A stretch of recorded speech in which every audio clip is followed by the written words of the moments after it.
कहानी शुरू होती है एक स्त्री से जिसने बस सच बोला था और उसकी सजा, उसे एक अंधे कुएं में फेंक दिया गया जहां सिर्फ अंधेरा नहीं था बल्कि इंतजार था बदले का। भवानीपुर नाम जितना शांत लगता है उसकी मिट्टी उतनी ही भरी है चीखों से। यह गांव अब नक्शों पर नहीं मिलता क्योंकि कुछ जगहें मिटा दी जाती हैं जब वहां की कहानियां जिंदा रहने लगती हैं।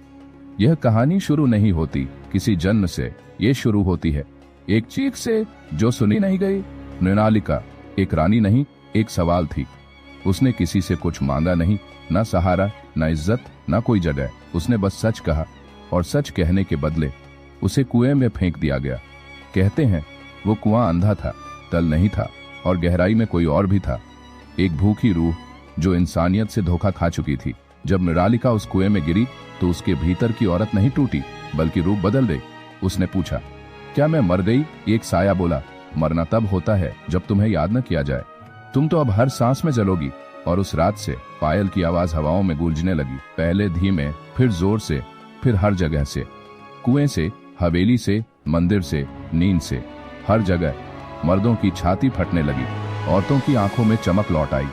भवानीपुर अब सजा काट रहा था, पर वो लोग जो खुद को शिकार समझते थे असल में शिकारी थे। हर अमावस को कोई मरता था, कभी एक साधु, कभी सेनापति, कभी वो जो हंसा था। जब मृणालिका चीख रही थी, मृत्यु अब आवाज में नहीं नजर में उतर चुकी थी। एक दिन एक बच्चा, मनु, उसने पूछा, उसने माँ को क्यों मारा? और फिर वो चल पड़ा हवेली की ओर। उसने पूछा, तुम अब भी दुखी हो?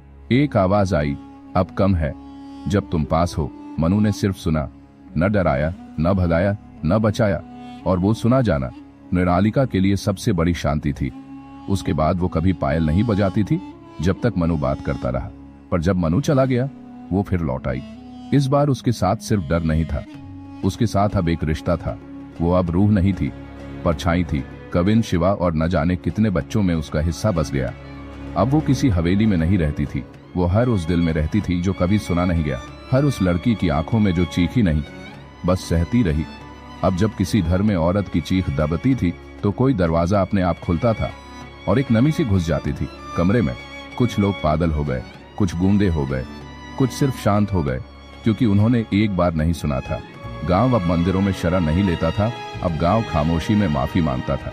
और मृणालिका अब वो औरत नहीं रही थी, वो आदत बन रही थी, वो आदत बन गई थी, वो चेतावनी थी, वो हर रिश्ता थी जिसमें कोई एक इंसान चुप था पर टूट रहा था। वो हर बच्चा थी जिसकी माँ अब कहानियों में छुपती थी, वो हर वो सवाल थी जिसे पाप कहकर खामोश किया गया था।